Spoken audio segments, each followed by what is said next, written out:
Hadza পৃথিবীতে বসবাসকারী সবচেয়ে আদিম উপজাতি। হাজার বছর পূর্বের ঠিক আমাদের পূর্বপুরুষদের মতোই তারা ধনুক এবং তীর দিয়ে খাবার শিকার করে বেঁচে আছে। অনিশ্চয়তা এখানে প্রতিটি ঝোপের আড়ালে লুকিয়ে আছে। এই গভীর বনে তারা হাইরাক্স, হরিণ এবং উল্লুকদের শিকার করে থাকেন। হাজ্জা জনগোষ্ঠী জীবনকে সবচেয়ে খাঁটি রূপে উপলব্ধি করেন। কাদা মেশানো পানি, পোকা মেশানো মধু, এমনকি কখনো কখনো প্রাণীদের মলমূত্র মেশানো মাংসও খায় তারা। আগামী 3 দিন আমি তাদের গোষ্ঠীর একটি অংশ হব এবং তাদের জীবনযাত্রাকে সরাসরি দেখব। হাজ্জা জনগোষ্ঠী উত্তর তানজানিয়ার লেক আয়েশিয়ার কাছে 50,000-এরও বেশি সময় ধরে বাস করে আসছে এবং মাত্র 150 বছর আগে তারা আধুনিক জগতের সাথে প্রথম যোগাযোগ স্থাপন করে। তারা হাজ্জানে নামক একটি অনন্য ভাষায় কথা বলে থাকে। এই ভাষায় কিছু ক্লিক ক্লিক শব্দ রয়েছে। গোষ্ঠী সদস্যরা আমাকে তাদের প্রধানের সাথে দেখা করালেন। আমার নাম সাকারো। সাকারো? হ্যাঁ, সাকারো। রুহি? রুহি। ছেলেরা কোথায়? চলো দেখি কি করছে। এত তাড়াতাড়ি চলে যাওয়া ঠিক হয়?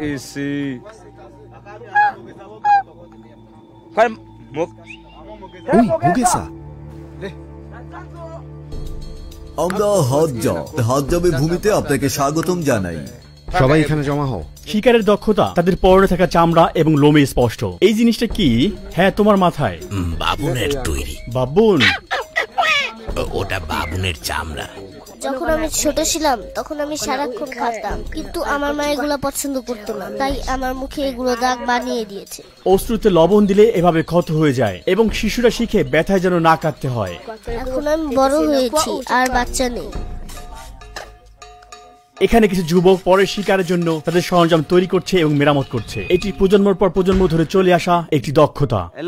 আমার তীরগুলো সবচেয়ে ভালো এবং আমি নিজেই তৈরি করি। যখন আমরা শিকারে থাকি এবং কোনো প্রাণী সামনে আসে, তখন আমরা প্রাণীর প্রজাতির উপর নির্ভর করে আলাদা উপায়ে এগিয়ে যাই। কিছু প্রাণীর গন্ধ এবং দৃষ্টিশক্তি ভালো থাকে। আমাদের চুপ থাকতে হবে এবং লুকিয়ে থাকতে হবে। যথেষ্ট কাছাকাছি না হওয়া পর্যন্ত ধীরে ধীরে এগিয়ে যাই, তারপর আমরা শিকার করি। বন্ধু, এখানে কি হয়েছে? চিতা। আমাকে অনেক আগে একটা চিতা আক্রমণ করেছিল।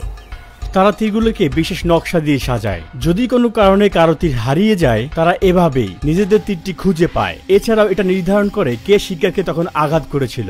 ধনুকে শিকার করা প্রাণীদের কিছু অংশ থেকে নকশা করা থাকে, আর এটি দিয়ে বোঝায় ওই শিকারী তখন কতটা দক্ষ এবং অভিজ্ঞ ছিল। এছাড়াও বাতাসে তীরকে স্থির রাখার জন্য তারা পাখির পালক ব্যবহার করে।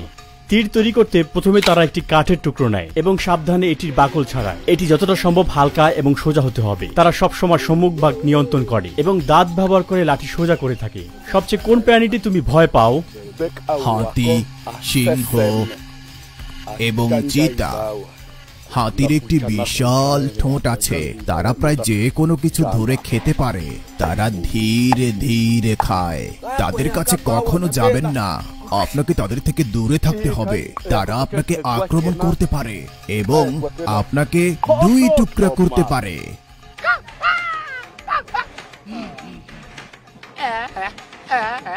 বাবুন, আমরা গিয়ে তাদের শিকার করব। আমরা কাল বাবুন শিকারের জন্য সেখানে যাব। আপনি আজ ঘুমিয়ে যান এবং আগামীকাল সকালে বাবুন শিকারে যোগ দিন।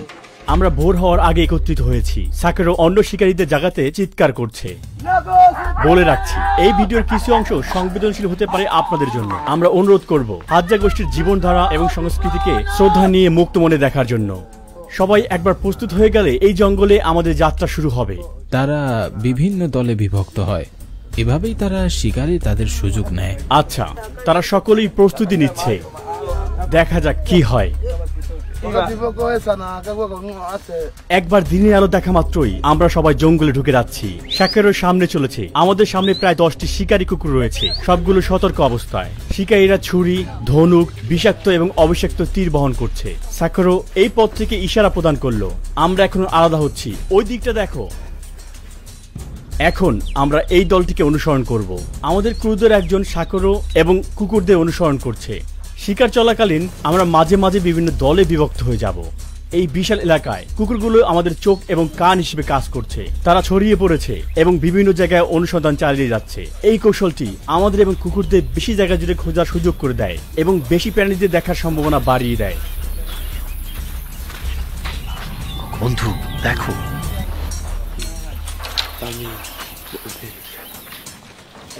আজকের আবহাওয়া ভালো, গরম নেই। আমি আশা করি প্রতিদিন এমন। দেখা যাক আমরা আজ কি পাই। এভাবেই তারা পানি পান করে। তারা এই কাদাযুক্ত পুকুরটিকে ব্যবহার করে। প্রথমে তারা ফু দেয়, এরপর এটি পান করে। তাদের রোগ প্রতিরোধ ক্ষমতা ব্যাকটেরিয়া এবং পরজীবীদের মোকাবেলা করার জন্য যথেষ্ট শক্তিশালী। পানি ঠান্ডা। এটা পরিষ্কার কিনা এ নিয়ে তারা মাথা ঘামায় না। কুকুরগুলো দৌড় দিয়েছে, সেখানে কিছু একটা হয়েছে, চলো দৌড় দেই, আসো। এই লম্বা লাঠিটি এই গর্তের ভিতর ঢুকানো হবে। সে প্রাণীটিকে গর্ত থেকে বের করার জন্য চেষ্টা করছে। আগের লাঠি যথেষ্ট লম্বা ছিল না, তাই সে আরো একটি লম্বা লাঠি বানাচ্ছে। এই কুকুরটি ভিতর প্রাণীটাকে খুব সহজে ধরতে ক্রমান্বয়ে একটি বড় গর্ত খনন করার চেষ্টা করছে। বেজি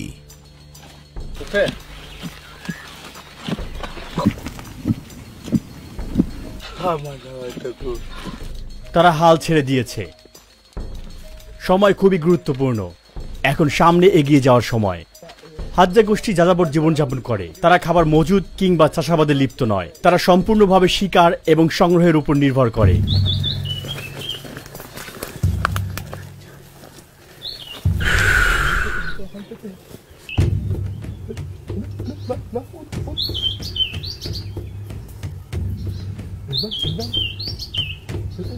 কাঠবিড়ালি শিকার করতে তারা একত্রিত হচ্ছে। একজন শিকারী প্রাণীটিকে বিভ্রান্ত করছে, যেন অন্য শিকারীর দিকে দৌড় দেয়। সেই জন্য তারা গাছটিকে ঝাঁকুনি দিচ্ছে। তারা পেরেছে।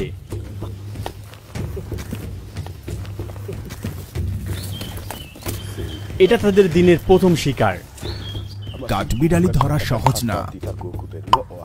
আমরা এটি ধাওয়া করার সময় ঝোপের মধ্যে দিয়ে গিয়েছি। এটা তার বেল্টের ভিতরেই গুজে নিল। সে এখন তার তীরটি খুঁজে নিচ্ছে। প্রতিটা তীর তাদের জন্য খুবই গুরুত্বপূর্ণ। একটি তীর তৈরি করতে তাদের অনেক সময় নষ্ট হয়। কুকুরটি সাগরকে তার কাঙ্ক্ষিত স্থানে নিয়ে যাচ্ছে। প্রাণীটি যাতে পালিয়ে যেতে না পারে তাই সে ফাঁকা স্থানগুলো ঘাস দিয়ে ভরে দিচ্ছে। কি ধরলে না? বেজি ধরার সময় অনেক চিৎকার করে। নদীর নিচে অনেক পানি আছে। বাড়ি নদী। আপনি এই নদী পার হতে পারবেন না। সামনে থাকা নদীটি পার হতে পারবো না, তাই আমরা রাস্তা পরিবর্তন করছি। এখন আমরা বিশ্রাম করব। আমরা প্রায় একটানা 4 ঘন্টা যাবত হাঁটছি। আপনি যদি এই গাছটির দিকে তাকান, এই জিনিস সবসময় আমাদের পিছে লেগেই আছে। এগুলো খুব তীক্ষ্ণ এবং আমাদের কাপড় ছিঁড়ে ফেলছে। এগুলো হলো কাটা গাছ। সাগরও নিচে থাকা অন্যান্য শিকারীদেরকে দেখছেন। কুকুরগুলো এই পাথরের হাইরক্সটিকে ধরেছে, কিন্তু তারা অর্ধেকটা খেয়ে ফেলেছে। সাগরও পাহাড়ের পাথরের উপর পিচ্ছিল কেটে নিচের দিকে নামছে। দেখুন, কাঁটা তার পায়ে আটকে যাচ্ছে। সে ঝোপগুলোকে কেটে তার পথ পরিষ্কার করছে। অপরদিকে ওই ছেলেটি পাথরের ফাঁকা দিয়ে তার পুরো শরীরকে নিচের দিকে ঠেলে দিচ্ছে। সে যেন সম্পূর্ণ অদৃশ্য হয়ে গেল।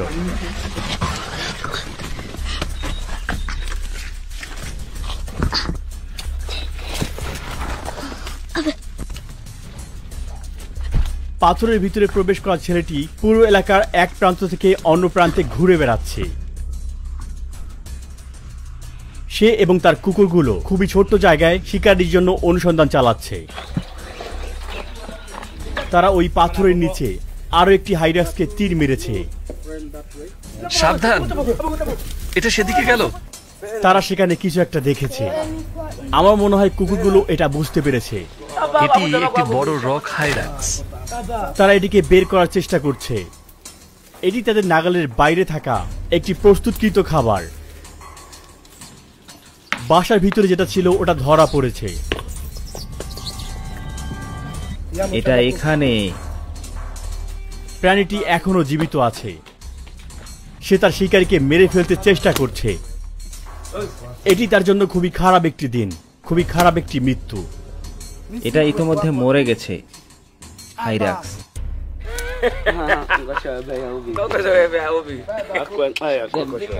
ওইখানে। আমি এটা ইতিমধ্যে গুলি করেছি। আমাদের এটা বের করতে হবে। চোখগুলো দেখেছো?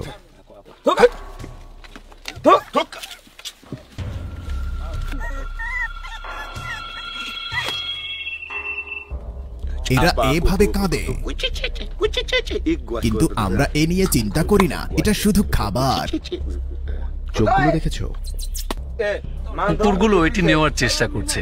এটি আজকের দিনের তৃতীয় হাইরাক্স।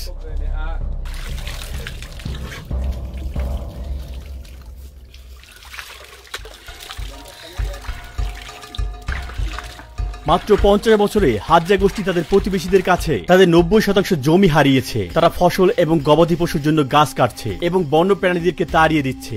তারা পুরো এলাকা জুড়ে থাকতো, মানে এই পুরো এলাকা। প্রাণীদের সংখ্যা হ্রাস পাওয়ার ফলে শিকার এবং টিকে থাকা তাদের জন্য কষ্টকর হয়ে দাঁড়িয়েছে। তাদের জীবনধারা এখন বিপদের সম্মুখীন। দেখুন, হাতের তালুর মাধ্যমেই তীরটি ঘুরিয়ে সে 1 মিনিটেরও কম সময়ে আগুন জ্বালিয়ে নিল। এখন তারা বিশ্রাম নিবে এবং কিছু গাছের অংশ পান করবে। তারা বিশ্বাস করে এটি তাদের দৃষ্টিশক্তি বাড়ায় তথা শিকারের ক্ষমতা বাড়ায়। এই পাহাড়ে এক সময় আমরা অনেক বাবুন শিকার করতাম। আমরা তাদের পাহাড়ের নিচে পর্যন্ত তাড়া করেছিলাম। কুকুরগুলো পাগলের মতো ওদের তাড়া করছে। আমরা তাদের দুটিকে ধরেছি, বাকিরা অন্যদিকে চলে গেল। বাবুনের দলটি খুব আক্রমণাত্মক ছিল। এই এলাকায় হাঁটাও একটি চ্যালেঞ্জ বলা যায়। আমি আবারও আটকে গিয়েছি। ঘড়ির কাঁটার মতো ডান দিকে ঘোরান, এটিকে অন্যদিকে রাখুন। এভাবে এভাবে। এদিকে নাকি ওই দিকে? হ্যাঁ। ওপস, ছেলেটি বেজি খুঁজছে। সে প্রতিটি ফাঁকেই অনুসন্ধান করছে।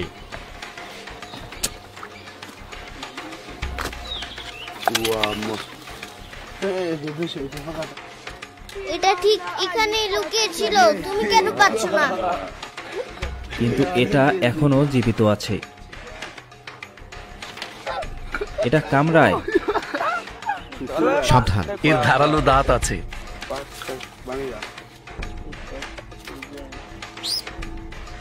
এটা কামড়ায়। আমি তোমাকে ধরতে পারবো না মনে করেছিলে, এখন কি হয়েছে? পাথরটা ব্যবহার করো। তুমি যেভাবে আঘাত করছো এটা হাস্যকর। দয়া করে তাদের জীবনধারা নিয়ে বিচার করবেন না। তারা ঠিক সেভাবেই বেঁচে আছে যেভাবে আমাদের পূর্বপুরুষেরা ছিল। মৌমাছিগুলো কোথায়? সেগুলো গাছে আছে, আমরা কামড় খেয়েছি। এখান দিয়ে যাবে না। আমি তোমাকে এই পথ নেওয়ার জন্য বলেছিলাম। এই মৌমাছিগুলো পাগল, তাদের কিছু করা যাবে না। আমি যখন কামড় খাই আমার ফুলে যায় না। আপনি যদি এটার কামড় খান তাহলে আপনার ত্বক ফুলে যাবে।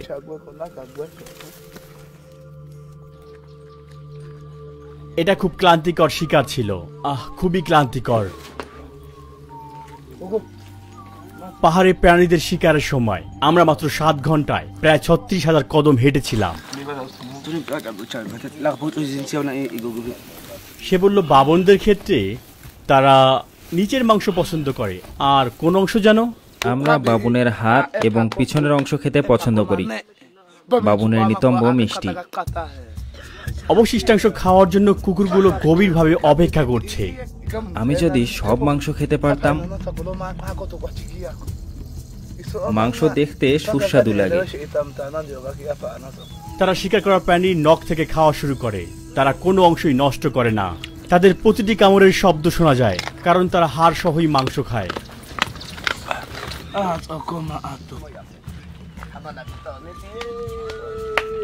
আচ্ছা, এই অংশটি আমি খাচ্ছি। আমি সম্মানিত, কারণ হাজ্জারা তাদের শিকার আমার সাথে ভাগ করেছে, যেটা সে অনেক কষ্ট পেয়েছে। যারা জানতে চান পাহাড়ের পাথরের এই হাইরাক্সের মাংস খেতে কেমন, তাদের বলছি এটা খেতে অনেকটা রাবারের মতো।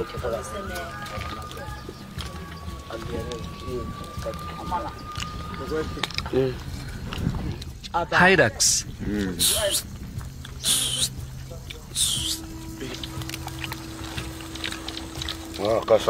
তারা অবসর সময়ে শিকারে হারিয়ে যাওয়া তীরের পরিবর্তে তারা নতুন তীর বানায়। তখন বানর, আমরা তাদের পাহাড়ে পাবো। প্রতিটি হাজ্জা গোষ্ঠীতে প্রায় 30 জন লোক থাকে। তাদের গড় আয়ু মাত্র 32 বছর। এটি হওয়ার প্রধান কারণ এখানে শিশু মৃত্যুর হার অনেক বেশি। সাধারণত একজন হাজ্জা মহিলা 4 সন্তানের জন্ম দেয়, কিন্তু বেঁচে থাকে মাত্র 2-1 জন। মধু তাদের কাছে তরল সোনার মতন। এই বনে শক্তিশালী থাকার জন্য এটি তাদের শক্তি যোগায় এবং এটি এই গোষ্ঠীর সবচেয়ে বেশি খাওয়া খাবার। আমাদের সামনেই একটি বড় গাছ। আপনি দেখতে পাচ্ছেন গাছের ভিতরে একটি বড় গর্ত, আর ঠিক ওখানেই রয়েছে মধু। তারা গাছের সাথে লাগানোর জন্য এক টুকরা কাঠ কাটতে যাচ্ছে। তারা এটিকে সিঁড়ি হিসাবে ব্যবহার করে উপরে উঠে। এই গাছটির ভিতরে হাজার হাজার মৌমাছি বাস করছে। এইদিকে আরেকজন শিকারী ধোঁয়া বানানোর জন্য আগুন প্রস্তুত করছে। সে এখন পরীক্ষা করছে এই লাঠিগুলো মানুষের শরীরের ভার বহন করার জন্য যথেষ্ট শক্তিশালী কিনা।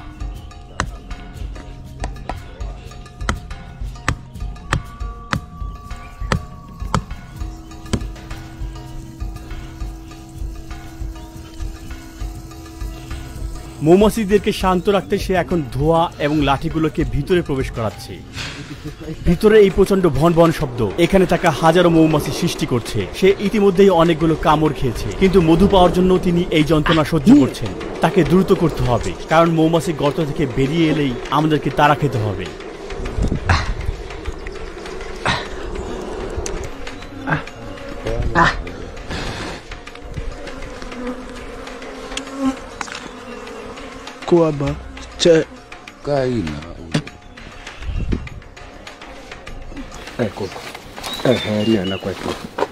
এখনো মধু খুব বেশি নেই। এই মৌসুম ভালো না, আমাদের আর একটু অপেক্ষা করা উচিত। এটায় খুব অল্প মধু রয়েছে, বেশিরভাগই ওয়াক্স, এবং ভিতরে কিছু লার্ভাও রয়েছে। দাঁড়ান দেখাচ্ছি। হাজ্জা গোষ্ঠীর কাছে এটা শুধু খাবারই নয়, এটা তাদের মুদ্রাও। তারা এই মধুর বিনিময়ে ধাতব সরঞ্জাম, কাচের মণি, টায়ারের জুতা এবং ভুট্টোর গুঁড়ো পেয়ে থাকে। তারা টাকা ব্যবহার করে না, এমনকি গণনা করার সংখ্যাসূচক পদ্ধতিও ব্যবহার করে না। 1 এবং 2 হলো এখানের একমাত্র সংখ্যা। সময় গণনা করার ঘড়ি বা ক্যালেন্ডারের এখানে কোনো জায়গা নেই। তাদের কাছে জন্মদিন বা ধর্মীয় ছুটির জন্য কোনো সময় ভিত্তিক ইভেন্ট নেই। সে জানে তার বয়স কত। আমি জানি না, এটা কোনো ব্যাপার না। বর্তমানে তাদের মধ্যে মাত্র কয়েকজন তানজানিয়ার সরকারি ভাষা জানে। তারা গণনা শিখছে, কিন্তু বেশিরভাগ 10 পর্যন্ত গুনতে জানে না। 5-এর অধিক সংখ্যা গুনতে, যেমন 8, তাকে সবকিছু একত্রিত করতে হয়। কত? এখানে 5 আর সেখানে 3। তাকে যদি 70 জিজ্ঞেস করা হয়, তাহলে কি সে বলতে পারবে? এটা অত্যাধিক। বৃহত্তর সংখ্যা প্রকাশ করতে তারা সাধারণ শব্দ ব্যবহার করে, কারণ এগুলো তাদের জন্য অস্বাভাবিক। তাদের মাথায় কি সবসময় বাবুন শিকার করা ঘুরতেই থাকে? এটি সবচেয়ে সুস্বাদু মাংস। আমি যখনই ঘুমাই, আমি বাবুনদের স্বপ্ন দেখি। সকালে ঘুম থেকে উঠে আমি শিকারে বের হই এবং বাবুনদের খুঁজে বের করি। আমি পাহাড়ে উঠি। যদি আমি সেখানে না দেখি, তাহলে অন্য কোথাও চলে যাই। তারা এভাবে কাঁদে। দ্বিতীয় দিনে কয়েক ঘন্টা ঘুমানোর পর ভোর 4টায় আরো একটি বড় শিকারের জন্য আমরা প্রস্তুত হচ্ছি। ক্যাম্পে এটা আমাদের দ্বিতীয় দিন। আজ আমরা হরিণ এবং বাবুন শিকারে যাব। আমরা যখন প্রাণী ট্র্যাকে যাব, তখন দলের একজন সদস্য এখানে থাকবে এবং তাদের জীবনধারা রেকর্ড করবে। যে শিকারে যাচ্ছে না, সে আজ সরঞ্জাম মেরামত করছে। এগুলোর বিশেষ, তাই প্রথমেই একজন যুবক এবং বৃদ্ধ লোক 1 বালতি পানি নেওয়ার জন্য দীর্ঘ রাস্তা হাঁটছে।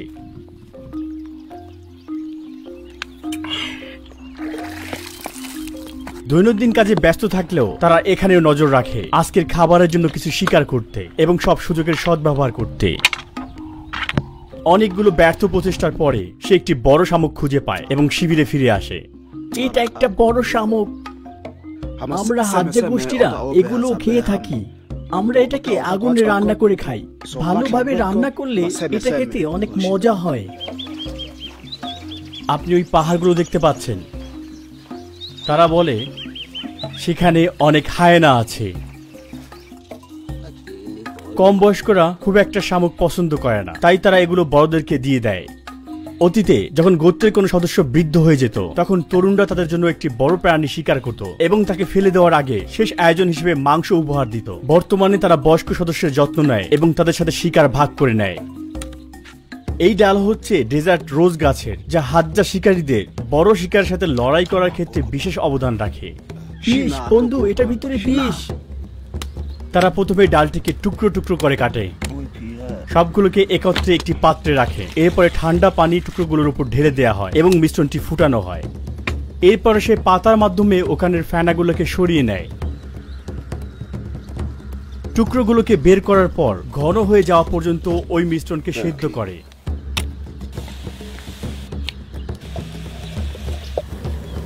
শেষবারের মতো নেড়ে নেয়। এরপরে সেই নির্যাস একটি পাত্রের উপর ঢেলে দেয় আর একটু পানি মিশায়। সর্বশেষে সে একটু ছাই মিশিয়ে সেখানে পাথর দিয়ে চূর্ণ করে নেয়। আর এটাই হলো একটি কালো আঠালো বিষাক্ত পেস্ট। সে সাবধানে এটার সাথে তীরের ডগা মিশিয়ে নেয়। এখন এই তীর শিকারের জন্য প্রস্তুত। সে ঘাসের সাথে হাত ঘষে নেয়, হাত থেকে বিষ পরিষ্কার করতে। আমার হাতে দেখতে পাচ্ছ, এটা একটি বিশেষ তীর। এই তীর আমার এবং তোমার জন্য অনেক বিপজ্জনক। এটা যখন প্রাণীর গায়ে মারা হয়, এটা তার রক্তে মিশে যায়, এরপরে হৃৎপিণ্ডে গিয়ে আঘাত করে। আস্তে আস্তে তার নড়াচড়া বন্ধ হয়ে যায় আর হঠাৎ করে সে নিচে পড়ে যায়। এরপরেই সব শেষ। এটা ইম্পালা, মহিষ, জেব্রা, বড় বড় জিরাফ, এছাড়া আরো বড় বড় প্রাণী এটাই কাজ হয়। যখন পুরুষেরা মাংস এবং মধু খুঁজতে বের হয়, তখন মহিলারা ফল এবং শাকসবজি খুঁজে বেড়ায়। এখন তারা শেকড় এবং কন্দ খুঁজছে। এগুলো প্রকৃতির পুষ্টির ভান্ডারের মতো। এখন সে একটি জঙ্গলি আলু খুঁজে পেল। আমার স্কার্টটি খুব ছোট, আমাকে এক টুকরো কাপড় দাও। এই একা বসবাস করা হাজ্জা মেয়েরা বাইরের লোকজনের ক্যামেরায় ধরা পড়তে খুব একটা স্বাচ্ছন্দ্য বোধ করে না। সে আমার দিকে তাকিয়ে আছে। ঝোপ শুকর এখানে এসেছে। এটা অনেক তাজা। শুকর কিছুক্ষণ আগে এখানে ছিল।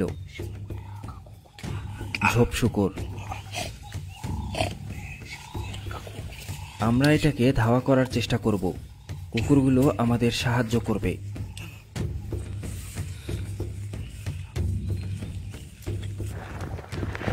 দেখুন, শুকর এখানে গর্ত করেছে। এই গাছে আরো একটি আঁচড়ের দাগ। তারা একটি খটখট শব্দ শুনছে। এই শব্দ কোথাকার তারা সেটা বের করার জন্য থামছে। তারা দেখবে এখানে কিছু খোঁজার মতো আছে কিনা বা কোনো শিকার আছে কিনা।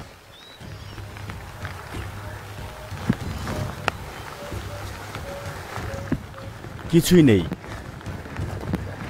বৃষ্টির কারণে প্রাণীরা বাইরে বের হয় না। তারা তখন তাদের গর্ত বা আশ্রয়ে লুকিয়ে থাকে। আপনি দেখতে পাচ্ছেন এখানে খুব ছোট্ট একটি প্রাণী, যেটা বুশ বেবি নামে পরিচিত। এটি ভয় পাচ্ছে, তাই সে এখন ওই গাছের ফাঁকে লুকিয়ে আছে। তারা গাছের দিকে পাথর ছুঁড়ে মারছে যাতে প্রাণীটিকে বের করে আনা যায়। এখন পালানোর সময়। মিস করেছো? এখান থেকে পালাবার কোনো সুযোগ নেই। ও, তুমি এটাও মিস করে ফেললে। তারা এটা নিয়ে মজা করছে। প্রাণীটির আর কোথাও যাওয়ার জায়গা নেই। দেখো দেখো, সে ওইখানে। সাবধান, আমাদের গুলি করো না। এইটা শক্ত।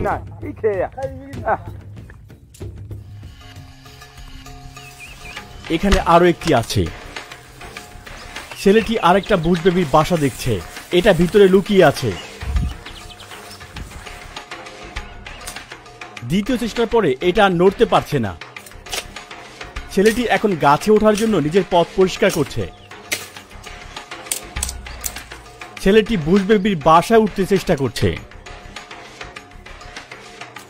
সে খুবই কাছে গিয়েছে এবং লেজ ধরে ফেলেছে। বুশ বেবির চোখ জুড়ে ভয় এবং এটা নিজেকে রক্ষা করার চেষ্টা করছে। সে তার বাসাকে শক্ত করে ধরে আছে। কিন্তু এই ছোট্ট প্রাণীর আর কোনো সুযোগ রইল না। সে এখনো জীবিত।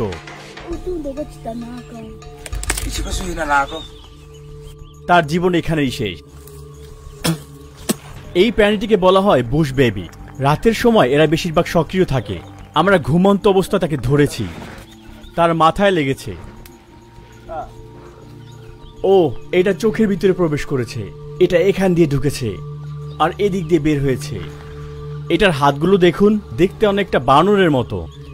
এদিকে শিবিরে ফিরে দুই তরুণ শিকারে নেমেছে। সে পাখিটিকে বিভ্রান্ত করার জন্য ঠিক পাখির মতো করে শব্দ করছে।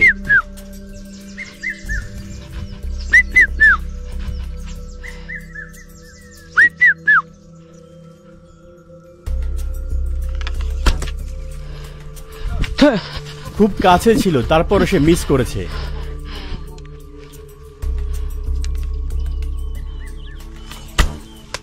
এটা নিচে পড়ে গেল, কিন্তু তৃতীয় চেষ্টা সে একটা পেয়েছে ঠিক আকাশে।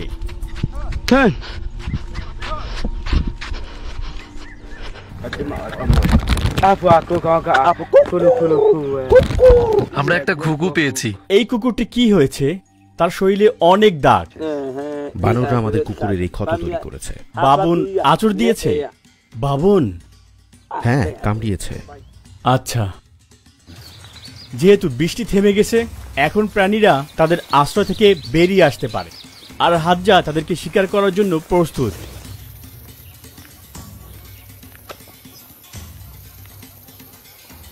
পেয়েছে, সে সফল হয়েছে। এটা সুন্দর একটি পাখি। বন্ধু, এই গাছটা দেখেছো? এটা স্পর্শ করবে, কয়েকদিনের জন্য চুলকাবে। আমি একবার ভুল করে এটা স্পর্শ করেছিলাম, পাগলের মতো চুলকাচ্ছিল। কুকুরগুলো অনেকটাই নিশ্চিত মনে হচ্ছে, ওখানে নিশ্চিত কিছু আছে।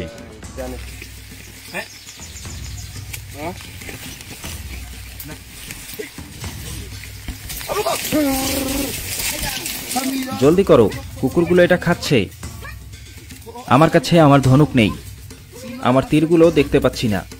যদিও কুকুরগুলো বিশ্বস্ত, কিন্তু তারা মাঝে মাঝে হাজ্জাদের থেকেও সামনে এগিয়ে যায় এবং নিজেরাই শিকার করে নেয়। সে তারা হাত দিয়ে পাখিটিকে ধরার চেষ্টা করছে। শাকেরো এবং অন্যান্য শিকারীরা এখন ক্লান্ত। শিকার থেকে বিরতি নিয়ে আমরা এখন শিবিরে ফিরে যাচ্ছি। এখন আমাদের খিদে লেগেছে, আমাদের খেতে হবে। শেষ কখন সে খেয়েছে? আমি শুধু কাল রাতে খেয়েছি।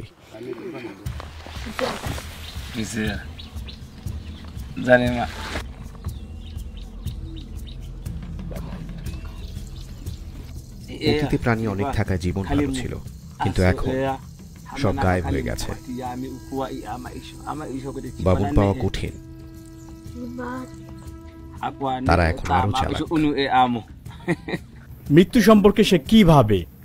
মৃত্যু হলে সে কোথায় যাবে বলে মনে করে? আমি জানি না। বন্ধু শোনো, একবার মারা গেলে তোমাকে মাটিতে দাফন করা হয়, এটাই জীবনের শেষ। বাচ্চারা এখনো এখানে তীর চালানো শিখছে, আর এখন এটা তাদের ক্লাসের সময়।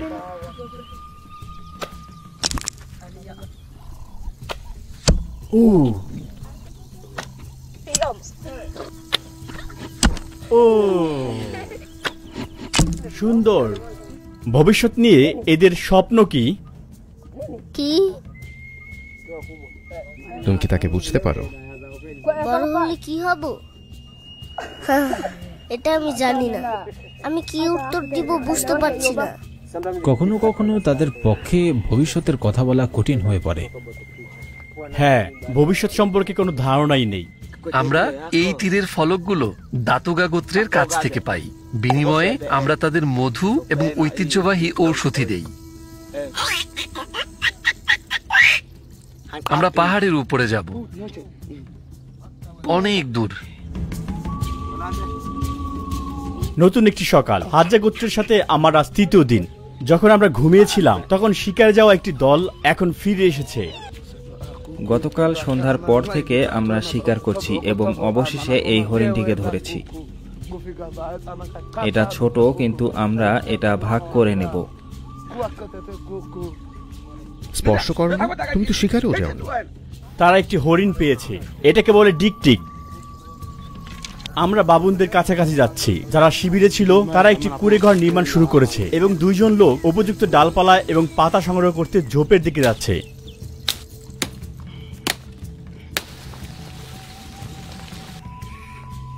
বাবুনরা খুবই চালাক প্রাণী। তারা কিছু টের পেলেই চলতে থাকে। তারা মানুষের সংস্পর্শে আসতে পছন্দ করে না। আমাদের তাড়াতাড়ি যেতে হবে, চলো। তারা জিজ্ঞেস করছে আশেপাশে আরো কোনো বাবুন দেখেছে কিনা। তারা আমাদের চেয়েও অনেক বেশি চালাক। তারা অনুভব করতে পারে আমরা কাছে এসেছি, আমাদের আরো খুঁজতে হবে। এর মানে আমাদের কৌশল আরো উন্নত করতে হবে, কৌশলে এদের চেয়ে এগিয়ে থাকতে হবে। শিবিরে থাকা লোকেরা মধু শিকারে যাওয়া বন্ধুদের সাথে যোগ দিতে এবং জঙ্গলি মধু খেতে চাইছেন, তাই তাদের ডাকার জন্য শীষ দিচ্ছেন। এখন তারা মিষ্টি খাবারের মজা নিচ্ছে।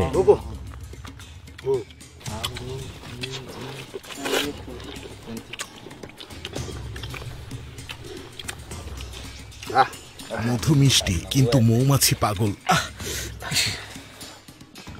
কখনো কখনো মৌমাছিদের ঘৃণা করি, কিন্তু তারা তোমাকে পেট ভরানোর জন্য মধু দেয়। ঘরের সব উপকরণই প্রস্তুত। এখন কুড়িঘরের ভিত্তি স্থাপনের সময়। কাঠামো তৈরি করতে তারা ডালগুলো বাঁকিয়ে এবং বুনে শুরু করে। এটিকে আরো শক্তিশালী করতে তারা চারপাশে আরো একাধিক ডাল মুড়িয়ে দেয়। এই খাঁচার মতো অংশটি হলো মূল কাঠামো।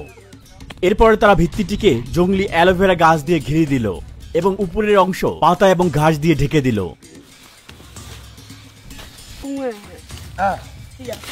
সর্বশেষে তারা কিছু সাদা ফুল এখানে গুজে দিল, আর এভাবেই কয়েক ঘন্টার মধ্যে তৈরি হয়ে গেল একটি নতুন বাড়ি। এই তরুণ বাবাকে এবং তার পরিবারকে উপহার হিসেবে এটা দেয়া হলো।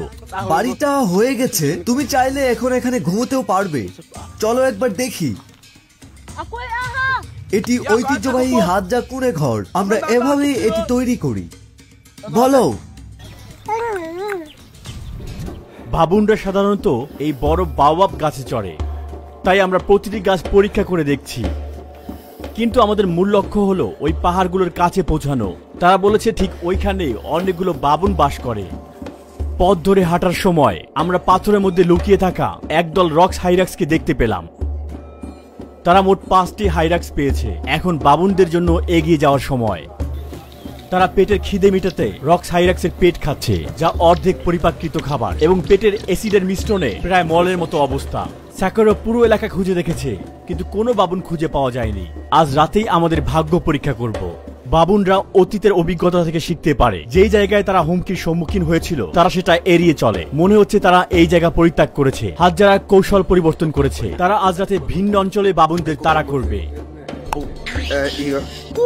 শিকারী এবং শিকার উভয়ে ক্রমাগত শিখছে এবং মানিয়ে নিচ্ছে। এটা হাইড অ্যান্ড সিক খেলার মতো, কিন্তু একটা জঙ্গলি পরিবেশে। এখন আমরা বাবুন শিকারে আছি। ক্রমাগত আরো অন্ধকার হয়ে যাচ্ছে। আমাদের কিছু সদস্য তারা যেখানে আছে সেটা খুঁজে পেয়েছে। তারা এখন গাছে আছে। আমাদেরকে অনেক চুপ থাকতে হবে। বাবুনরা রাতে সক্রিয় প্রাণী নয়, তারা সকালে সক্রিয় থাকে এবং রাতে গাছে ঘুমায়। তখন তারা শিকারীদের কাছ থেকে, বিশেষ করে চিতা, জঙ্গলি শিয়াল এবং মানুষের কাছ থেকে সুরক্ষিত থাকে। আমরা ক্যামেরার আইএসও বাড়িয়ে দিব। আলো কম থাকলেও আপনি দেখতে পারবেন, কিন্তু ভিডিওটা একটু ঘোলাটে হবে। আমি সামনে 1 ইঞ্চিও দেখতে পাচ্ছি না। আমাদের শিকারীদের কাছে থাকতে হবে। বিষাক্ত তীর যেন আকস্মিকভাবে গায়ে না লাগে। আমরা বাবুনদের আবাসস্থলের আরো গভীরে ঢুকছি। মনে হচ্ছে আমরা জঙ্গলকে বিরক্ত করছি।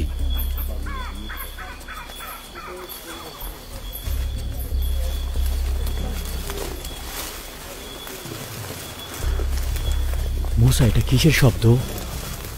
এটা এক ধরনের বুশ বেবি, অনেক বড় একটা। এটা আরো বড়। বাবুনরা বড় দলে বাস করে, যা গোষ্ঠী নামে পরিচিত। তারা একে অপরের খেয়াল রাখে, সম্ভাব্য বিপদ সম্পর্কে তারা দলকে সতর্ক করে এবং সম্মিলিতভাবে হুমকির বিরুদ্ধে লড়াই করে নিজেদের রক্ষা করে। তারা ওখানে একটা দেখেছে। তারা বলেছে তারা একটি দেখেছে। আচ্ছা, তারা বলেছে ওখানে একটা বাবুন রয়েছে।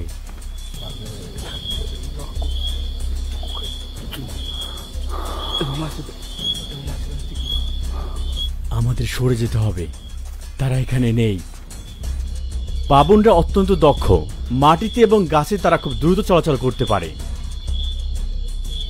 তারা কোন দিক দিয়ে যাবে সেটা সিদ্ধান্ত নিচ্ছে।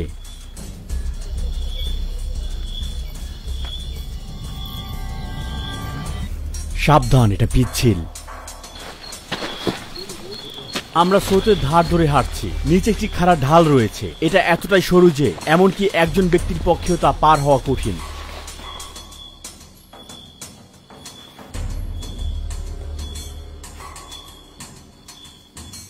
দেড় ঘন্টা হয়ে গিয়েছে, আমরা কোনো বাবুন দেখিনি। তারা সব জায়গায় খুঁজছে। গতরাতে আমাদের শুটে কোনো সফলতার দৃশ্য পাওয়া যায়নি। 3 দিন ধরে কঠোরভাবে শনাক্ত করার পরেও হাতজা শিকারীরা খালি হাতে বাড়ি ফিরে এলেন। তারা পরিবারকে কোনো বাবুন উপহার দিতে পারেনি। যাই হোক, এডিটিং এর সময় আমরা দেখতে পেলাম যে একটি ফ্রেমে যখন আলো নিভানো ছিল, একটি বাবুন এক ডাল থেকে আরেক ডালে লাফিয়ে যাচ্ছিল। তারা মানুষের শারীরিক সীমাবদ্ধতা সম্পর্কে সচেতন ছিল এবং অন্ধকারে নিঃশব্দে পালিয়ে যেতে আলো নিভে যাওয়া পর্যন্ত অপেক্ষা করছিল। এই অপ্রত্যাশিত মুহূর্ত প্রমাণ করে যে শুধু শক্তিশালী হলে চলবে না, এটি প্রকৃতির সাথে খাপ খাওয়ানোর ব্যাপার। বাবুন শিকারের আমরা শেষ পর্যায়ে এসেছি। আমরা সফল হতে পারিনি কারণ প্রাণীটি আমাদের শব্দ আগে থেকে শুনেছিল। হাতজা গোষ্ঠী ঠিক সেইভাবে বাস করছে যেটা আমাদের পূর্বপুরুষেরা 1000 বছর আগে বাস করে এসেছে। এই সম্প্রদায়ের জন্য অন্যতম বড় একটি হুমকি হচ্ছে অবশ্যই আধুনিককরণ এবং এই অনন্য মানব সংস্কৃতি হারানো। তারা আমাদের কাছে অতীতের একটি জানালা, তারা আমাদের প্রথমদের শেষ। হায়, গত মাসের শুরুর দিকে আমার ইউটিউব চ্যানেলটি হাইজ্যাক হয়েছিল, আর সেই পরিশ্রমী হ্যাকার আমার ইউটিউব চ্যানেল থেকে সমস্ত ভিডিওগুলো একে একে ডিলিট করে দিয়েছিল। আমার 12 বছরের পরিশ্রম বৃথা হয়ে গিয়েছিল। এই আকস্মিক কাজ মাত্র 1 ক্লিকেই আমার মাসিক ইনকামকে জিরোতে পৌঁছে দিয়েছে। ভাগ্যক্রমে আমাদের ব্যাকআপ ফাইল থেকে সমস্ত ভিডিওগুলো আমরা সংরক্ষণ করতে পেরেছি, কিন্তু এই ভিডিওগুলোর অ্যালগোরিদম আমাদের বিপক্ষে গিয়েছে, যে কারণে আমাদের প্রতিটি ভিডিও দেখার সংখ্যা মারাত্মকভাবে কমে গিয়েছে। ফলাফল হিসেবে আমরা প্যাসিভ ইনকাম হারিয়েছি। ফলশ্রুতিতে এবছর আমরা কমপক্ষে $৭৫,০০০ আর্থিকভাবে ক্ষতির সম্মুখীন হতে চলেছি। কিন্তু এতটা পিছিয়ে পড়ার পরে এগিয়ে যাওয়া সত্যি আমাদের সামর্থ্যের বাইরে। আমরা সবসময় প্রতিটা নতুন ভিডিওর কোয়ালিটি আগের থেকে উন্নত করার চেষ্টা করি এবং চেষ্টা করি 14টি ভিন্ন ভাষায় প্রকাশ করতে। কিন্তু বর্তমান অর্থনৈতিক সমীকরণে বিশ্বব্যাপী ডকুমেন্টারিগুলো প্রকাশ করতে আমরা সত্যি সংগ্রাম করছি। আমাদের মূল উদ্দেশ্য আপনাদের কাছে সবচেয়ে ভালো ডকুমেন্টারি উপহার দেয়া। আমরা দূরবর্তী এবং প্রতিকূল পরিবেশেও ভিডিওগুলো ধারণ করার চেষ্টা করি, যা এক ধরনের চ্যালেঞ্জ এবং জটিলতার স্তরকে আরো বাড়িয়ে তোলে, শুধুমাত্র 314 জন লোকের অক্লান্ত পরিশ্রমের মাধ্যমে, যাদের মধ্যে রয়েছে 14টি ভিন্ন দেশ থেকে 278 জন কণ্ঠ অভিনেতা এবং 28 জন অনুবাদক, সাথে আরো 8 জন ক্রু সদস্য ফিল্ড ওয়ার্ক এবং পোস্ট প্রোডাকশনের কাজ করছে। এই পুরো প্রজেক্টটি শেষ করতে আমাদের 3 মাস সময় লেগেছে। যদি এই ডকুমেন্টারি আপনাদের কাছে কোনো গুরুত্ব বহন করে এবং আপনি যদি চান আমরা ডকুমেন্টারি নির্মাণ চালিয়ে যেতে পারি, তাহলে অনুগ্রহ করে এই ভিডিও নিচে থাকা ধন্যবাদ বাটনটিতে আপনি ক্লিক করবেন। ক্লিক করার পরে আপনি কত দান করতে চান সেটা দেখতে পাবেন, অথবা আপনি আপনার ইচ্ছামতো অ্যামাউন্ট সেখানে প্রবেশ করাতে পারবেন। এই প্রথম আমি আপনাদের কাছ থেকে একটি এককালীন সমর্থন চাচ্ছি। বর্তমানে আমরা যে সংকটের সম্মুখীন হয়েছি তা আমাদের ভবিষ্যৎ তথ্যচিত্রগুলো নির্মাণে অত্যন্ত ঝুঁকি হয়ে দাঁড়িয়েছে। আপনার মতো দর্শকের কাছ থেকে পাওয়া প্রতিটা অনুদান আমাদের সামনে এগিয়ে যেতে অনুপ্রেরণা এবং শিক্ষা দেয়। এবছর আমাদের দারুণ সব প্রকল্প রয়েছে। উদাহরণস্বরূপ, আমরা একটি বৈজ্ঞানিক দলের সাথে ক্রুবেরা গুহা পরিদর্শন করার পরিকল্পনা করেছি, যা 16 কিলোমিটার বিস্তৃত ভূগর্ভের সবচেয়ে গভীরতম গুহা এবং কখনো ডকুমেন্টারি করা হয়নি। আমরা হয়তো সেখানে নতুন প্রজাতির কোনো প্রাণী আবিষ্কার করতে চলেছি যা আগে কখনো মানুষ আবিষ্কার করেনি। এছাড়াও আমার ইউটিউব চ্যানেলের কমিউনিটি বিভাগে আপনার অনুদানকে স্বীকৃতি দিতে এবং ধন্যবাদ জানাতে আমি একটি ক্রেডিট রোল তুলে ধরব, যেখানে আপনার নাম উল্লেখ করা থাকবে। হ্যাকিং হওয়ার পূর্বে আমাদের চ্যানেলটি খুব ভালো করছিল, আমরা বিশ্বব্যাপী এগিয়ে যাচ্ছিলাম, কিন্তু এই আকস্মিক পরিবর্তন সবকিছুকে বিচ্ছিন্ন করে দিল। আমরা এখন প্রতিযোগিতার বাইরে, শুধুমাত্র একত্রেই আমরা টিকে থাকতে পারি। আপনাদের আন্তরিক অনুদানের জন্য ধন্যবাদ। আশা করি আমাদের চ্যানেল আবারও জেগে উঠবে। সাথে ছিলাম রুহি চ্যানেল।